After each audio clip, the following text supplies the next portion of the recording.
Hi everyone, welcome back to my YouTube channel. අද video එකකින් මම අරන් එන්නේ මාසෙක විදුලි බිල්පත ගණනය කරන විදිහ.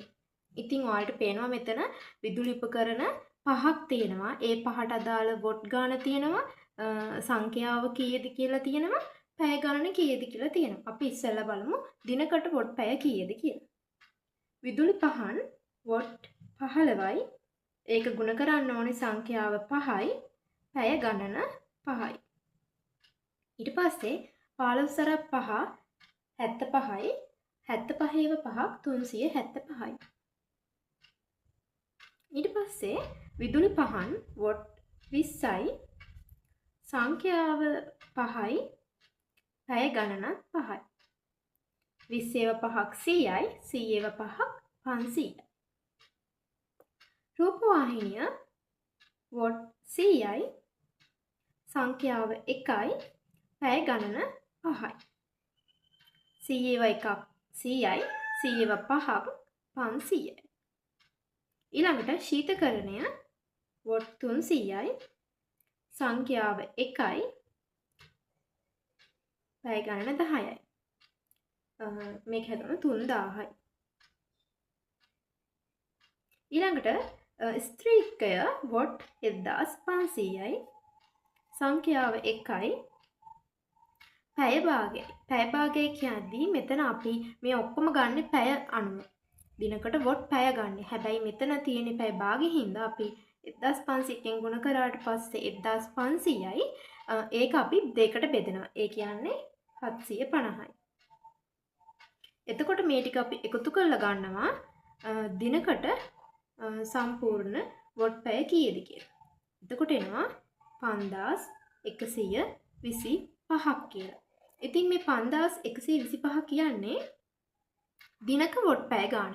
හැබැයි අපිට එකතු කරන්න අපිට විදුලි බිල්පතේ හදන්න ඕනි මාසෙට. මාසෙ කියන්නේ දින 30යි. එහෙම හැදුවට පස්සේ එනවා 1,53,750. ඊපස්සේ අපි මේ ගත්ත මාසෙට වැය වෙන වොට් පැය ගණන කිලෝ වොට් පැය කරන්න ඕනි විදුලි ඒකක වලට හදාගන්න. ඉතින් ඒ 1,53,750 1000න් බෙදලා අපි ගන්නවා කිලෝ වොට් පැය ගණන. එතකොට 153.75ක් එනවා. ඉතින් අපි මේ 7 කියන්නේ 5ට වඩා වැඩි සංඛ්‍යාවක් නිසා 10ට වට ගිහිල්ලා මෙතනට 4 කියලා ගන්න. එතකොට අපි දල වශයෙන් 154ක විදුලි ඒකක වලට විදුලි බිල ගණනය කරනවා.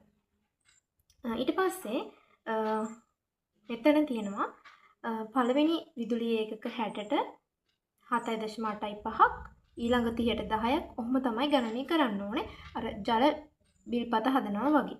ඊට පස්සේ අපි ඒක හදමු 154ටනේ. පළවෙනි 60ට 7.85යි ගානේ රුපියල් 471යි. ඊළඟ 30ට 10 ගානේ රුපියල් 300යි. ඊට පස්සේ 91 ඉඳන් 120ට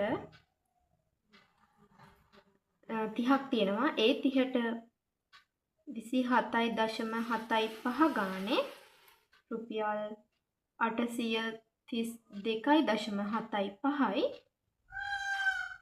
ඊට පස්සේ ඊළඟට අපි ගන්නේ 120 ඉඳන් 154ට ගන්න. එතකොට 120 ඉඳන් 154ට. එතකොට එතන තියෙනවා 34ක් ඒකක. ඒක 32.32න් ගුණ කරනවා. 32. ඊට පස්සේ රුපියල් 1088ක් එනවා. මේ ටික අපි එකතු කරලා ගන්නවා. ඊට පස්සේ එනවා රුපියල් 2691.50. මේ තමයි පාවිච්චි කරලා තියෙන සම්පූර්ණ විදුලි ඒකක සඳහා ගාස්තුව. ඊට පස්සේ මේ අය කිරීම ස්ථිර අය කිරීමක් තියෙනවා. අපි දැන් ඉන්නේ මේ කාණ්ඩයනේ. මේ එතකොට මෙතන ඉඳන් ගත්තම 480ක් ස්ථිර වශයෙන් අපිට තව ගෙවන්න ඕන. එතකොට මේකට අපි එකතු කරනවා එතන පැහැදිලි නැහැ නිසා මම මෙතනට කරනවා රුපියල් 2691.50යිනේ. ඒකට අපි එකතු කරනවා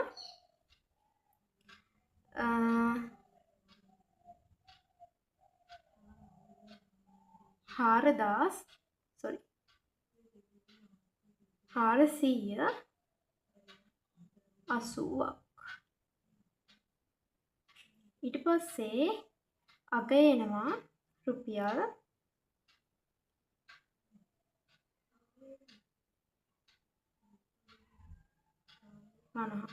3171.50ක්.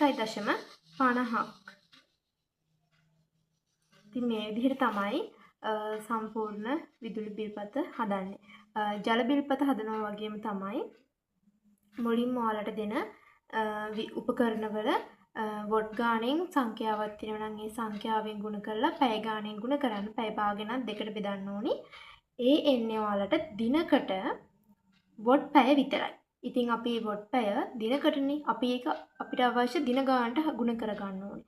දින ගානට ගුණ කරලා ඒ එන ගාන අපි කිලෝවොට් පැය කරන්න ඕනේ. මොකද මේ විදුලි ඒකක හදන්නේ කිලෝවොට් පැය වලින්නේ.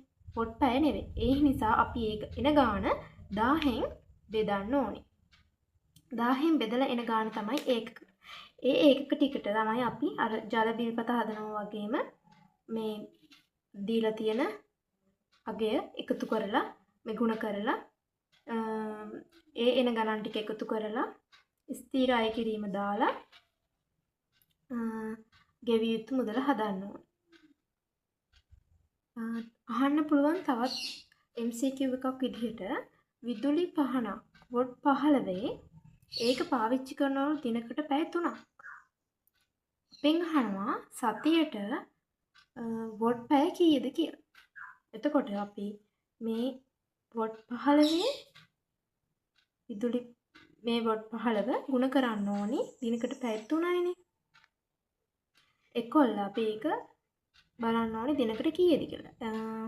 එතකොට එනවා දිනකට 45යි කියලා. මේ එන්නේ දිනකට. හැබැයි අපිට අහන්නේ සතියකටනේ. එතකොට මේ 45යි ගුණ කරනවා අපි 7 දින 7. එතකොට එනවා වොට් පැය 315යි කියලා. ඔය විදිහට MCQ අහන්න පුළුවන්. බලමු තවත් අහන්න පුළුවන් විදිහේ ගානක්.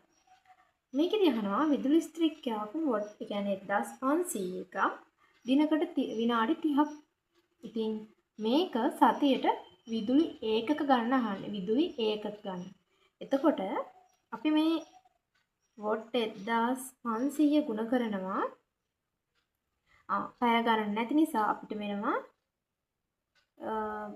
පැය භාගයෙන් ගුණ කරන්න. ඒ කියන්නේ අපිට වෙන්නේ මේක බෙදන්න. බෙදනවා කියන්නේ 750යි. හොඳ පැයකටනේ අපි බලන්නේ. මෙතන තියෙන පැය භාගයක්. විනාඩි 30ක් කියන්නේ පැය භාගයක්. එතකොට එන්නේ 750. මේ 750 අපි ගුණ කරනවා සතියක් හින්දා දින 7. එතකොට එනවා ගාන 5250යි කියලා. මේක මේ එන්නේ මේ සතියට වොට් පැය ගණන. අහන්නේ විදුලි ඒකක. විදුලි ඒකකයක් කියන්නේ කිලෝවොට් පැය.